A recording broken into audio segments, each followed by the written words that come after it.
in our press conference and taking the time to visit our booth and come and listen to what we want to say to you. It's really a big honor to do this to you. Another thing is that I want to tell you is I don't want to be only sending information, so if somebody has a question or a command or whatever, please let me know and I will also try it. So I will try to keep my presentation short, so because I know you have a very busy schedule, we also have some time for questions. But thank you again. I will start with the presentation. So, as you know, from Ebusco, it's always been our mission and vision to help make the energy transition possible.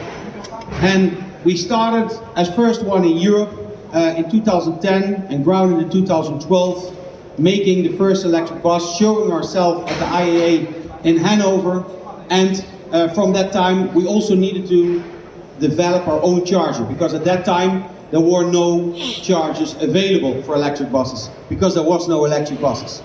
At this moment we even widened this up, we made it wider. What did we change?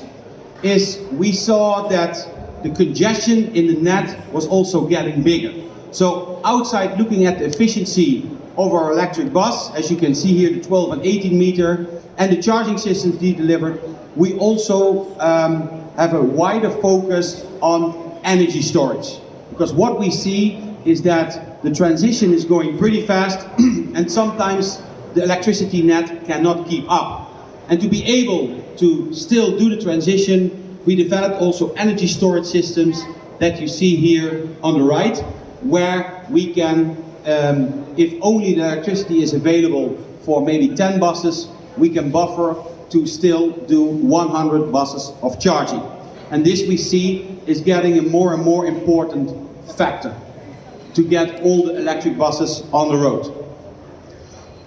To also continue on that, we have made a small energy storage that you can even drive.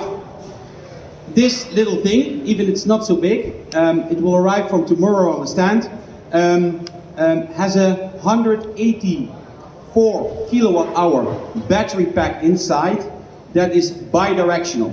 So it can take energy from the grid, or can take energy directly from the solar panels or from a windmill, but also can give energy back when the grid is in need. A part of that, it can also charge through the normal CCS2 protocol cars or buses. And again, we see that in this electric bus transition, the grid is getting a more and more bigger problem.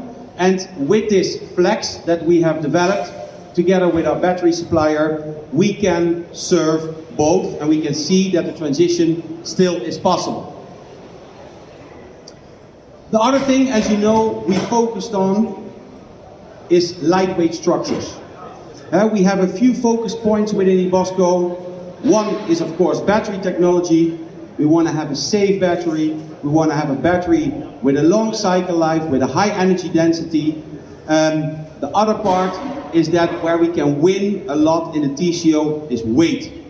As you know, if we start running, and we do that every day, but tomorrow we will do it with a backpack of 35 kilos, it will be much more heavy for us.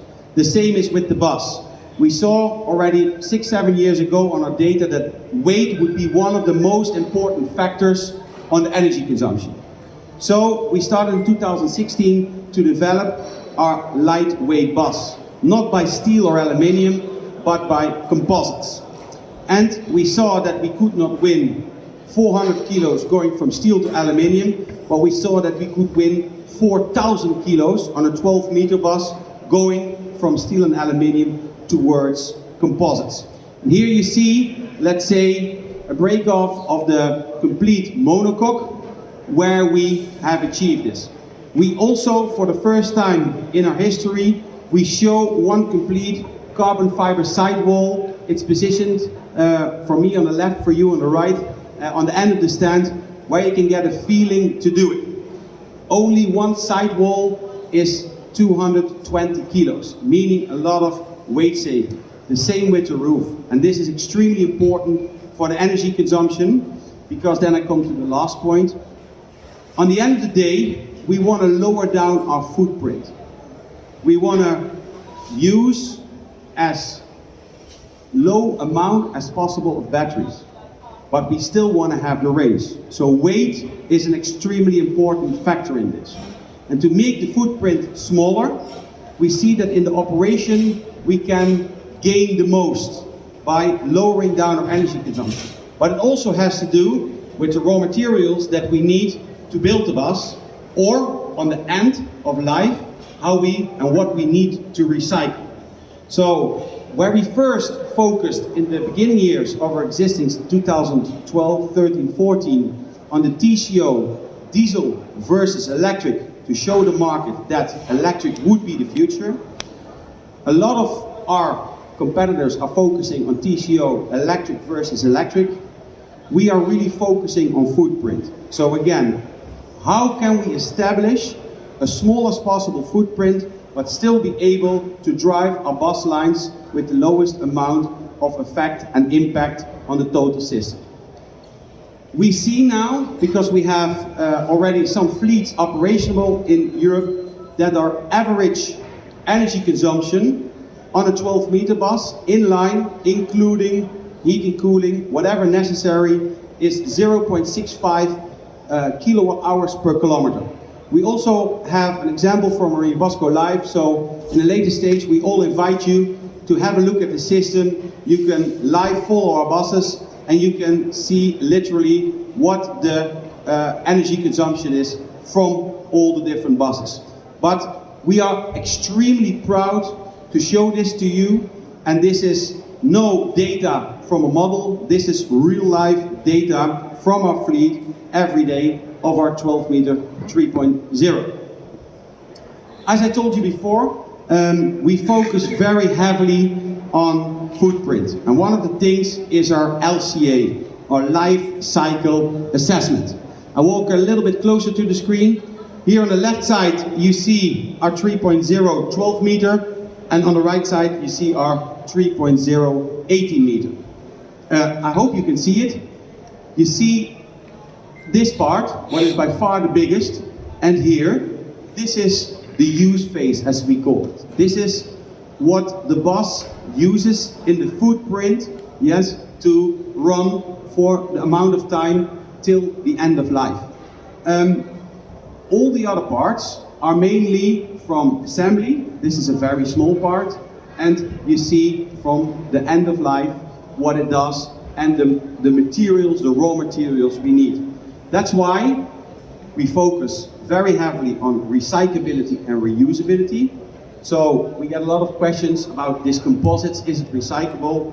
And we say we can prove it's 100% recyclable. All the carbon fibers, even including the resins, we can recycle 100%. This is what we focus on, and this is very important. In the meantime, end of last year, we also showed our 3.0 18 meters. Because we saw where we win 4,000 kilos on a 12 meter, we win 6,000 kilos of empty weight on our 18 meter. So we see that, let's say, the bigger the bus, the more effect our carbon technology has and our lightweight structures has. We have shown you, or we want to show you, let's say, the build-up. Because it's not only the lightweight structures, we have designed all the battery packs in the floor. On the buses you see also here, all the battery packs are in the floor. They are integrated in the chassis. Where we, in the beginning, always had cell, module, pack structure, we are looking to really go from cell, pack to structure. And trying to get all the limiting factors on weight out, but also in components, because everything that is more in battery packs can break. So this is where we focused on. Another part is we gained a lot more, let's say, open space for our passengers.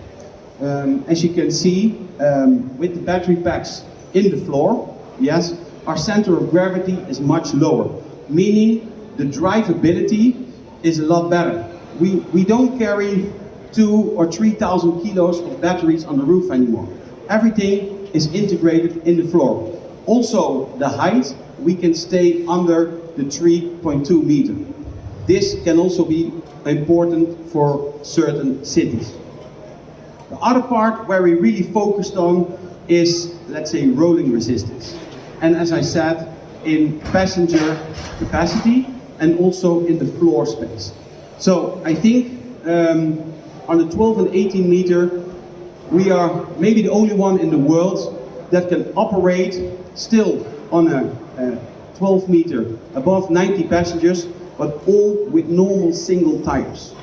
So we have, as you can see here with an 18 meter, we have a front axle suspension from ZF, the RL82EC, yes, with 275 tires.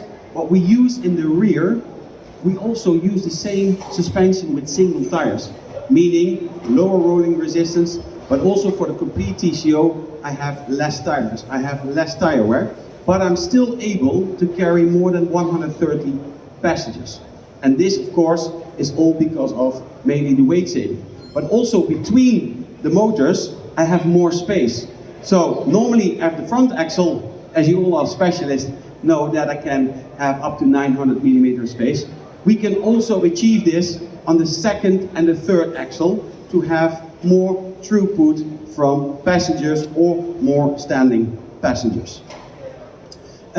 Here, this is another big item that is really distinguishing the 3.0 compared to other buses, is both the sidewalls, but also the floor and the roof have a sandwich construction. Why do we have this? Of course for strength and stiffness, but also for insulation. We really see that when we get into cold temperatures, I mean below zero, we need more energy to heat up the bus than physically drive the bus. So in the 3.0, outside the heat pump system or the CO2 system we use, we put a lot of effort in the isolation to keep the heat in or outside the bus, whatever is necessary, but anyhow, to keep, let's say, the energy consumption extremely low. On our other side, we noticed that out of a comfort way, it also helps a lot. So as I said, I try to keep it as short as possible. I hope to see you soon.